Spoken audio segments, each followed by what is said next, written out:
Chegado, pois, a tarde daquele dia, o primeiro da semana, em que os discípulos haviam se reunido com as portas fechadas, com medo dos judeus, apresentou-se Jesus no meio deles e disse-lhes: paz seja convosco. Evangelho de João, capítulo 20, versículo 19. Meus irmãos, que esta palavra seja oportuna para estes dias que estamos vivendo. Quantos de nós estamos reclusos dentro dos nossos lares, dentro da nossa casa, por ordem, por determinação do governo, municipal, estadual, e que muitos, querido, nesse momento estão apavorados. Muitos estão com medo, literalmente, mas a palavra do Senhor que foi liberada a nós neste momento é que, queridos, não importa o medo que você está, não importa onde você esteja, o que importa é que Jesus está na sua casa, no seu lar, na sua empresa, e Ele libera uma palavra de vida e de vitória para você nesse momento, dizendo: paz seja convosco. Amém, queridos? Queridos, eu sou o pastor Henrique, estou aqui nesse momento para tratar do último episódio de uma série que nos abençoou muito, que é a série de joelhos, vidas impactadas pelo poder da oração.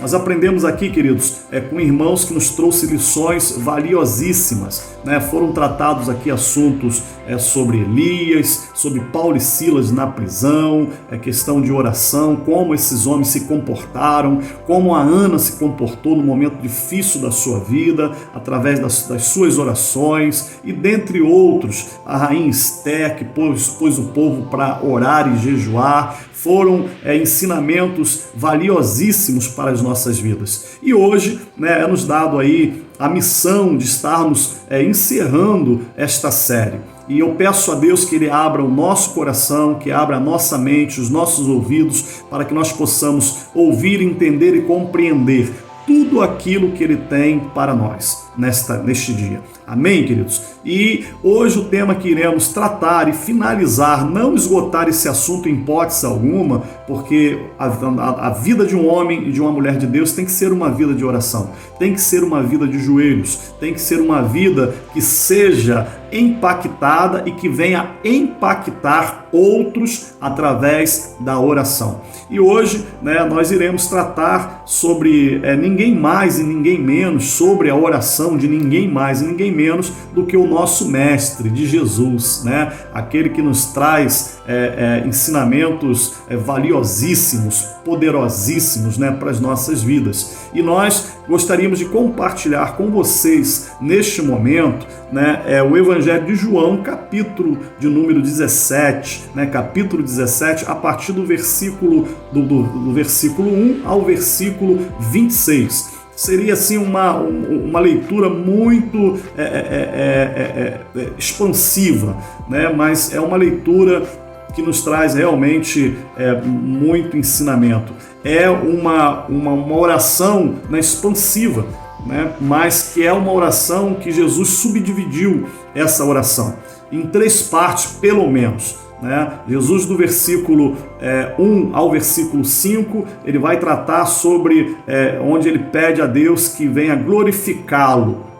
E é sobre isso que nós iremos começar a falar rapidamente com os irmãos, para que nós não venhamos perder muito tempo nesse momento. Mas, querido, é importante nós entendermos em que contexto Jesus faz essa oração. Em que momento Jesus faz essa oração? Jesus faz essa oração, queridos, no cenáculo. Jesus faz essa oração momentos antes dele ir para o Getsemane, momentos antes dele ir para a cruz, momentos antes dele ser preso. E ele então faz esta oração com ao Senhor, no cenáculo, depois dele ter falado aos seus discípulos, depois dele ter dado as últimas instruções para os seus discípulos, onde ali ele lava os pés dos discípulos, onde ele institui a ceia, onde ele vai desmascarar Judas, onde ele vai dar todas as instruções aos seus discípulos, onde ele vai liberar uma palavra poderosíssima para os seus discípulos. E esta palavra que Jesus libera antes de fazer essa oração está lá, gostaria também de tratar com os irmãos, ainda em João capítulo 16, um capítulo antes, lá no finalzinho, Jesus diz assim: estas coisas tenho-vos dito, para que tenhas paz em mim. Essas coisas tenho-vos dito para que tenhas paz em mim. No mundo passais por aflições, mas tende bom ânimo, eu venci o mundo. Essas foram as últimas palavras, né, antes de Jesus fazer essa oração sacerdotal. Né? E é sobre essa oração que nós iremos tratar neste momento. Queridos, João capítulo 17, a partir do verso 1, diz assim: tendo Jesus falado estas coisas, levantou os olhos aos céus e disse: Pai, é chegada a hora, glorifica o teu Filho, para que o Filho te glorifique a ti. Queridos, interessante, né? Porque nós que ouvimos a palavra de Deus, lemos a palavra de Deus, né, temos apreço, amor e carinho pela palavra de Deus, nós vamos observar que ao longo dos evangelhos, Jesus sempre vai dizer, né, ainda não é chegado a minha hora. Foi assim que ele falou com a sua mãe Maria, lá no Evangelho de João, capítulo 2, nas bodas de Caná, e você se lembra muito bem, onde ele disse: mulher, ainda não é chegada a minha hora. Mas aqui, queridos, interessante que Jesus, ele mesmo vai dizer ao Pai: Pai, é chegado a hora, é chegada a hora. Que hora é essa, queridos? A hora dele, onde ele conclui o seu ministério. A hora onde está antecedendo é o momento dele ir à cruz, morrer por mim e por você.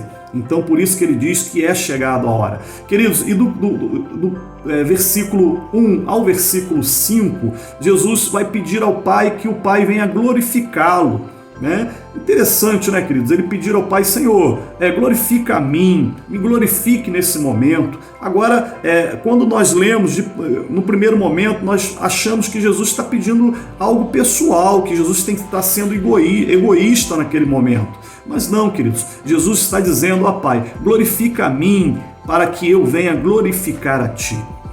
Olha que ensinamento que nós aprendemos nesta oração, nessa primeira parte da oração de Jesus. Olha que ensinamento. Queridos, o que nós temos pedido ao Pai? Né? O que nós temos pedido? E lembrando, querido, falando desse momento de pandemia que estamos vivendo, um momento que estamos vivendo onde há uma crise financeira instalada, onde a dificuldade, né, tem sido grande, o desemprego tem sido grande. Será, querido, que eu e você peço ao Pai, porque é muito comum, querido, quando nós nos colocamos prostrados diante do Senhor, de joelhos, é muito comum que nós pedimos a Deus recursos financeiros, não é verdade? Isso faz parte, né? Muitos de nós pedimos a Deus que abra uma porta de emprego. Quantos desempregados nesse momento? Quantas empresas fechadas? Quantas dificuldades financeiras? E nós, quando nos prostramos diante do Pai, o que nós temos pedido ao Pai? Né? Qual o intuito que eu e você temos pedido ao Pai? Recursos financeiros. Será, queridos, que nós pedimos ao Pai um recurso financeiro para que nós venhamos glorificar a Deus através desses recursos? Será, queridos? Eu não sei, mas talvez hoje você tenha um recurso financeiro, e glória a Deus por isso, e é um momento de eu e você pensar o que nós temos feito com esse recurso? Aquilo que nós pedimos ao Pai anteriormente, né? Dias atrás, anos e anos, pedindo: Senhor, abra uma porta de oportunidade para a minha vida. Queridos, mas essa porta que Deus abriu de oportunidade para a tua vida, ou que Deus há de abrir em nome de Jesus, de oportunidade para a tua vida, para quê? Para que vai servir tudo isso? Para glorificar a tua vida? Para abençoar apenas a tua família? Ou para glorificar o Pai através de um recurso? Queridos, é interessante nós pensarmos sobre isso, principalmente nesse momento que nós estamos vivendo, né? Um momento muito doloroso, um momento muito complicado da nossa humanidade. Então, que nós possamos pedir, saber o porquê que nós pedimos as coisas ao Senhor.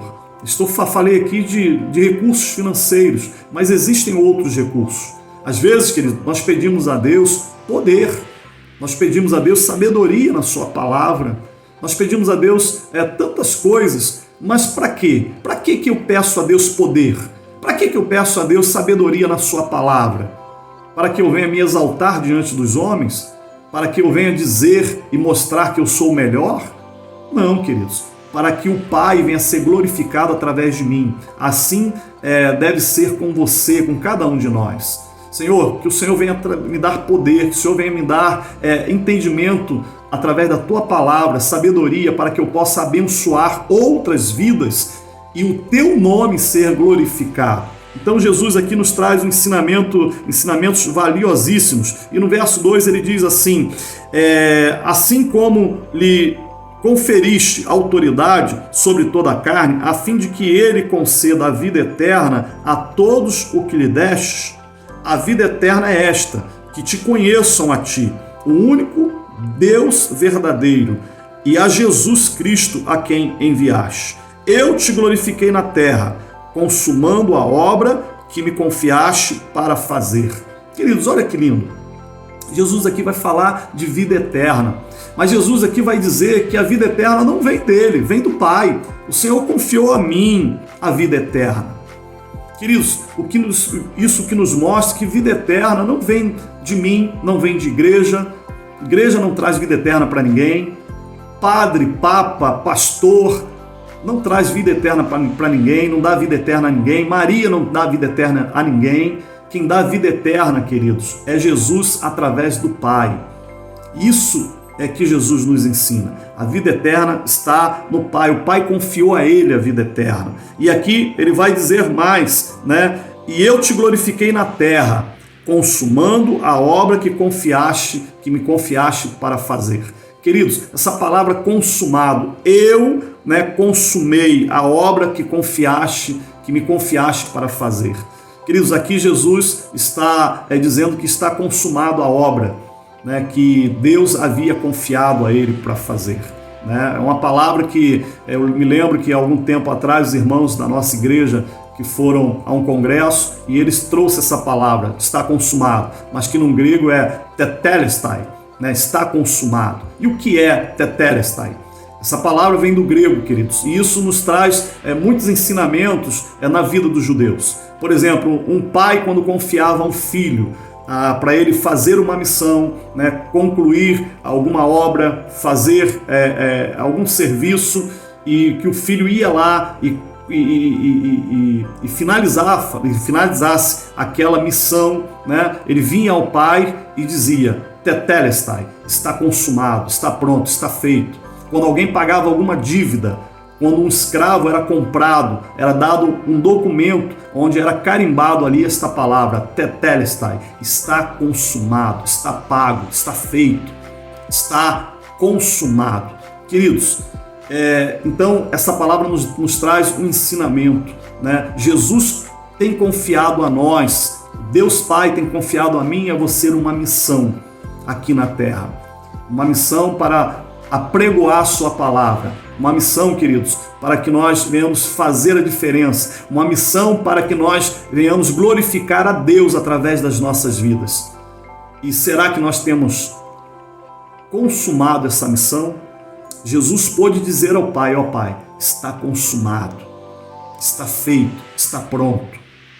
Queridos, que nós venhamos aprender através desse primeiro momento dessa oração sacerdotal de Jesus, que nós possamos entender que a nossa vida aqui nessa terra, tudo que Deus tem confiado a nós é para glorificar o Teu nome e que nós precisamos ir até o final para concluir a obra que Deus tem confiado a mim e a você. Amém, querido? E a segunda parte desta oração de Jesus, onde ele pede ao Senhor, do verso 6 ao verso 19, ele vai pedir que o Senhor santifique os seus discípulos, assim como ele também foi santificado.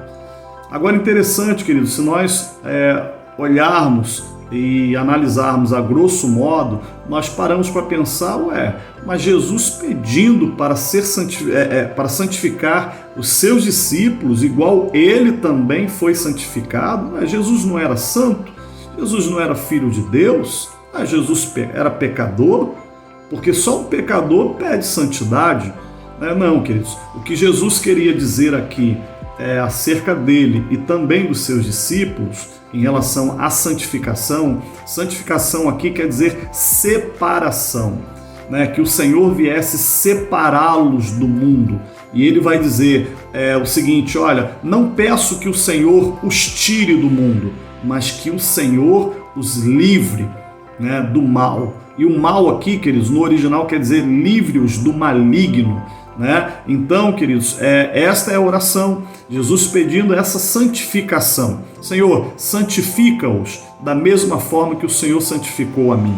Queridos, então essa era uma das orações, naquele momento, nessa segunda parte, a oração de Jesus, pedindo ali santificação. E ainda nesse mesmo contexto desta oração, dessa segunda parte da oração, ele pede muito mais. Ele pede que o Senhor venha livrar os seus discípulos, livra-os do mundo. E essa palavra mundo, se nós formos analisar nesse texto, né, que nós lemos aqui, que nós vamos ler, né, peço a você que depois acompanhe do versículo 6 até o versículo 19, ele vai, só nesse verso, nesse texto, vai dizer inúmeras vezes a palavra mundo, né? E quando o Senhor fala ali, temos aqui no versículo 6, começa dizendo: manifestei o teu nome aos homens que me deste do mundo,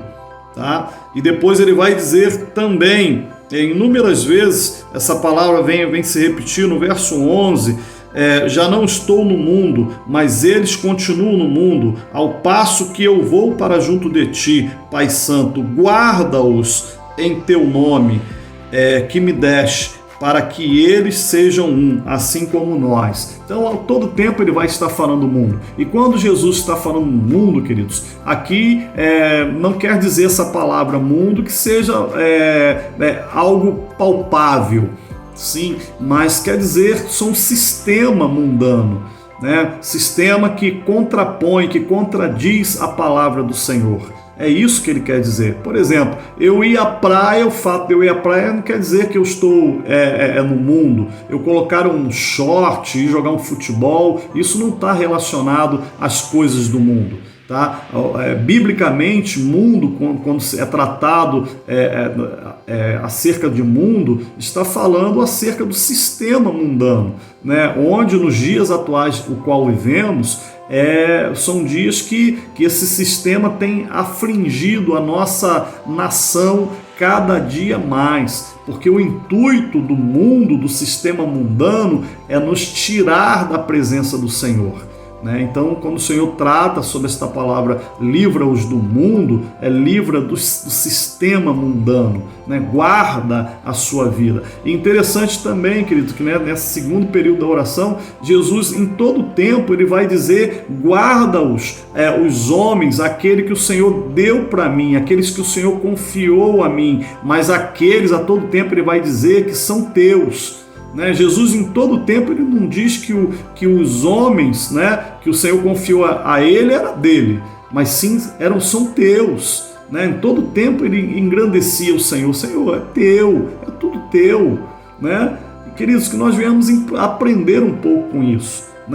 Olha que Jesus em momento algum, nesta oração, ele mostra algum egoísmo. Ao contrário, ele diz que é do Senhor, tudo aqui é do Senhor. São teus, se o Senhor apenas confiou a mim.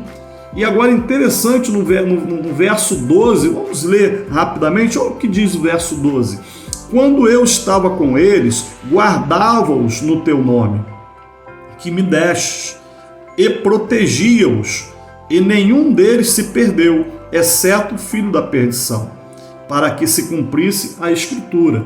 Queridos, olha só a preocupação de Jesus comigo e com você, com seus discípulos aqui.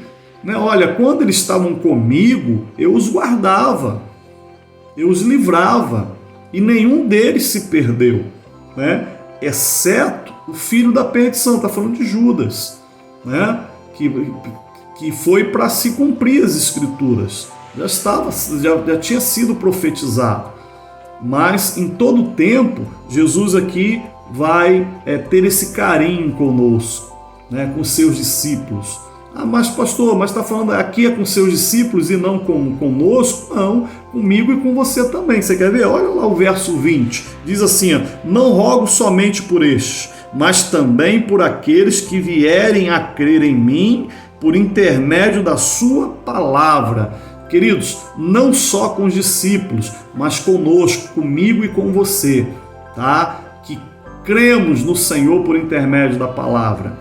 Tá? Então Jesus em todo o tempo está pedindo, olha, guarda-os, proteja-os, porque eles creram em mim, né? A minha palavra se fez valer na vida deles, e Jesus em todo o tempo ainda não diz que era a palavra dele, era a palavra do Pai, a tua palavra, Senhor. Eles creram na tua palavra. Queridos, é tremendo, é realmente maravilhoso, né? Essa oração de Jesus é maravilhosa, né? É um ensinamento que vai nos orientar, que vai trazer norte para as nossas vidas e, acima de tudo, Senhor, queridos, para as nossas orações, para que nós venhamos aprender com Cristo o que é uma verdadeira oração, né? A oração ela não deve ser egoísta. A oração ela deve ser a todo tempo direcionada ao Pai. Senhor, abençoe a minha família para que o teu nome venha a ser glorificado na minha família, o teu nome venha a ser glorificado através da minha família. O teu nome em todo o tempo tem que ser glorificado. Senhor, abençoa o meu trabalho para que o teu nome venha a ser glorificado através dele. Senhor, abençoa o meu ministério para que o teu nome venha a ser glorificado através dele. Queridos, como que nós temos orado, pedido a Deus pelos nossos ministérios, né? Pelo ministério que o Senhor confiou a nós, a mim e a você. Cada um de nós temos um ministério. Para quê?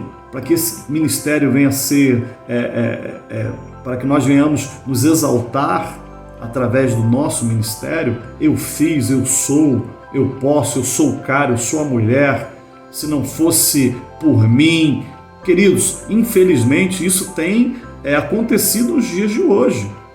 Pessoas que querem ser exaltadas, a Ele a honra, a Ele a glória, né? E não a Deus. E Jesus aqui nos ensina algo valiosíssimo, queridos, que nós possamos em todo o tempo glorificar a Deus através do nosso ministério, através da nossa vida. A Deus seja dada toda a honra, toda a glória e todo o louvor, né? Que nós não venhamos diminuir, que nós venhamos morrer, queridos, para que Ele cresça, né? Não para que eu diminua, mas para que eu morra e Ele cresça. Somente a Ele toda a honra, toda a glória e todo o louvor. Amém, meus irmãos? E aqui nós vamos encerrando com a terceira parte desta oração.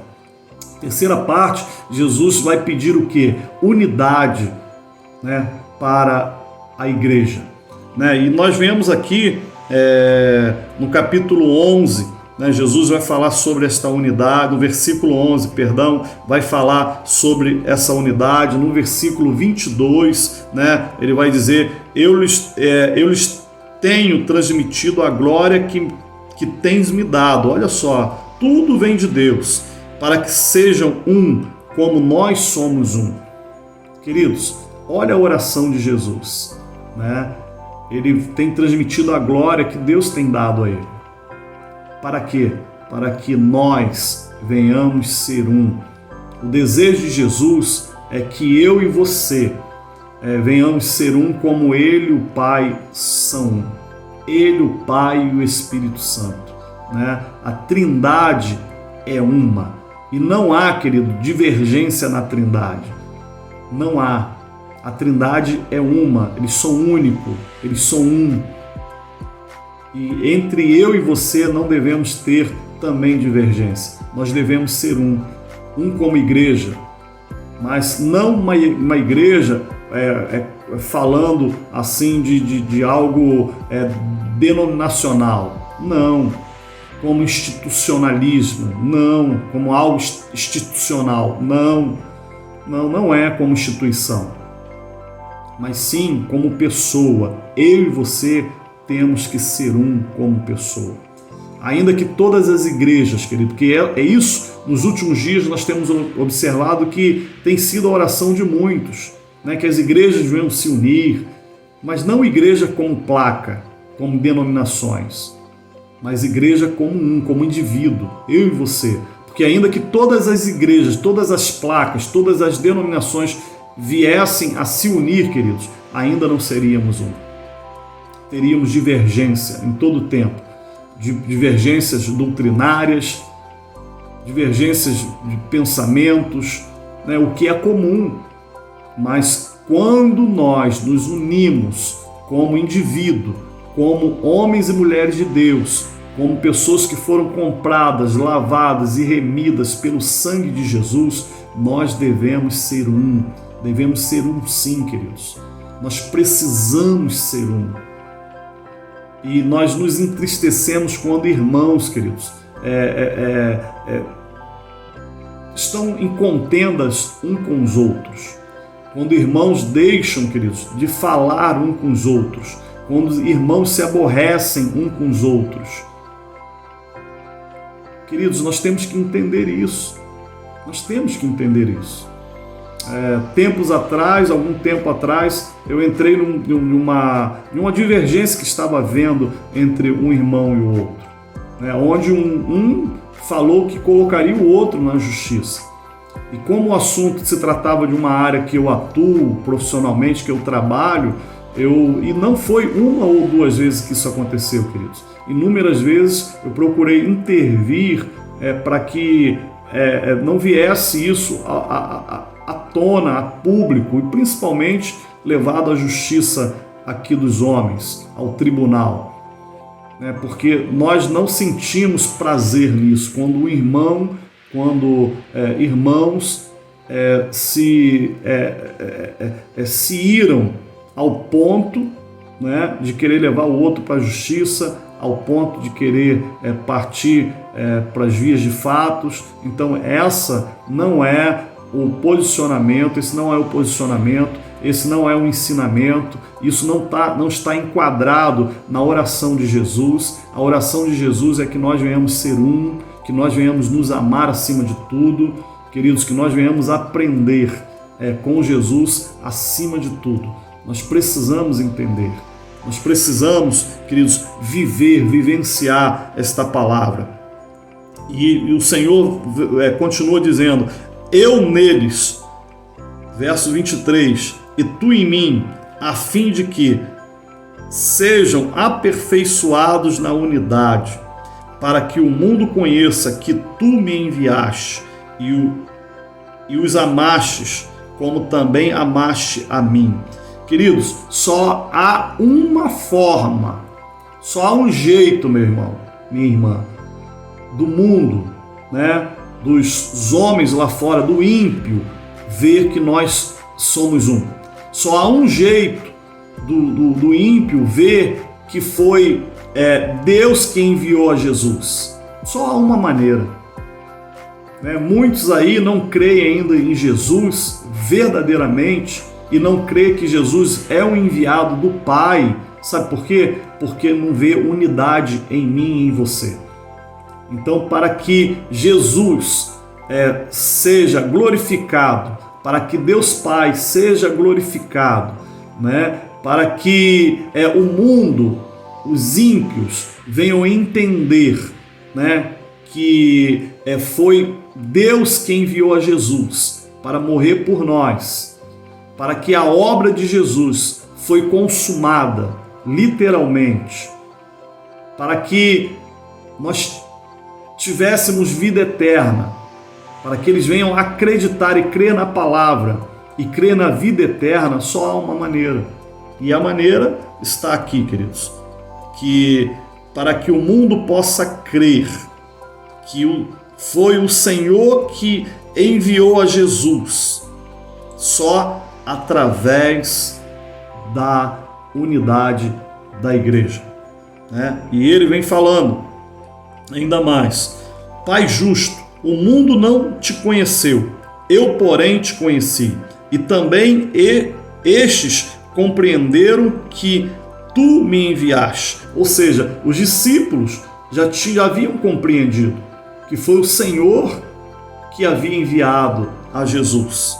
E eu fiz conhecer o teu nome e ainda farei conhecer, a fim de que o amor com que me amaste esteja neles e eu neles esteja. Então, querido, o desejo do Senhor é esse, que o mesmo amor do Pai que estava no Filho é o mesmo amor que está em mim e em você. Da mesma maneira que Deus Pai amou o Filho, o desejo de Cristo é que Ele ame a mim e a você. E Ele nos ama. E nessa oração, Jesus também vai dizer o seguinte: Pai, o meu desejo é que quando eu voltar à glória, quando eu voltar para os teus braços, quando eu voltar para o meu lugar, onde eu sempre estive antes da fundação do mundo, o meu desejo é que eles, todos aqueles que creem em mim, venham estar comigo. Então olha que lindo, olha que cuidado, olha que carinho, olha que apreço do Senhor por mim e por você. Pai, o meu desejo é que eles venham estar aqui comigo, desfrutando da glória. Esse era o desejo de Jesus. Mas para que nós possamos alcançar a glória, para que nós possamos alcançar um lugarzinho ao lado de Jesus, queridos, só há um caminho. Nós precisamos sermos um em Cristo Jesus. Sem unidade, nós não chegaremos lá. Sem unidade, queridos, nós não iremos chegar ao objetivo que Deus tem para mim e para você. E lembre-se, querido, de uma coisa. Tratamos aqui sobre vida eterna. Jesus fala sobre vida eterna. E eu entendo que a vida eterna é a sala de estar do céu. Melhor, para que nós venhamos entender. Porque a salvação é apenas a porta de entrada. E quando nós passamos pela salvação, nós chegamos à vida eterna, que é a sala de estar. Mas não para por aí. Jesus tem muito mais para mim e para você. Jesus tem um reino. Jesus tem um governo. O desejo de Jesus é que nós venhamos reinar com Ele, governar com Ele. E isso é uma outra história, já é um outro estudo, mas que fique aí esse ensinamento para mim e para você. Deus tem muito mais para a minha vida e para a tua. Deus quer muito mais. Não é apenas a salvação. Muitos estão satisfeitos com a salvação, mas a salvação é a porta de entrada. Nós temos ainda a vida eterna, e vida eterna, queridos, não é nós nos assentarmos numas nuvens. Vida eterna, queridos, não é um longo período de tempo, um eterno período de tempo, não. Vida eterna vai muito além disso. Vida eterna vem falar de governo, vem falar de reino, vem falar de coisas lindas e maravilhosas que o Senhor preparou para mim e para você. Queridos, que esta palavra, esses ensinamentos, essa oração sacerdotal de Jesus venha falar ainda mais em nossos corações. Leia, sugiro que você leia. Leia todo esse capítulo, do verso 1 ao verso 26. E Deus irá falar profundamente ao teu coração. Amém, queridos? Então, fica aí esses ensinamentos, né? Fica aí que nós possamos aprender ainda mais com o Senhor. Que nós possamos aqui entender, compreender, né, tudo aquilo que o Senhor falou através desse ensinamento. Amém, queridos? E se nós quisermos viver uma vida de unidade, uma vida de santidade, que nós possamos levar para as nossas vidas uma frase que eu gostaria de compartilhar com os irmãos, algo que eu li. E essa frase diz o seguinte: não ofenda, não se ofenda e não se defenda. Que nós possamos entender isso, viver em unidade, viver como igreja, como irmãos em Cristo. Nós precisamos não ofender, não se ofender e não se defender. Tá? Entregue a Deus. Entregue tudo a Ele. Atribua tudo a Ele. A Deus toda a honra, toda a glória e todo o louvor.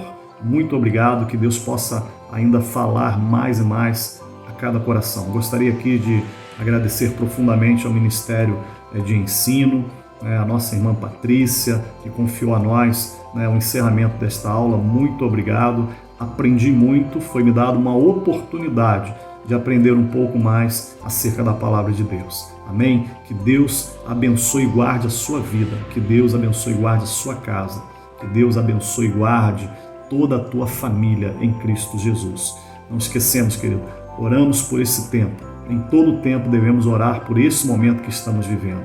Tá? É um momento que Deus está nos convidando para orar. Isso é uma oportunidade para nós estreitarmos o nosso relacionamento com o Senhor através da sua palavra, através das orações, através dos nossos joelhos. Amém? Graça e paz, que Deus abençoe a todos em nome de Jesus.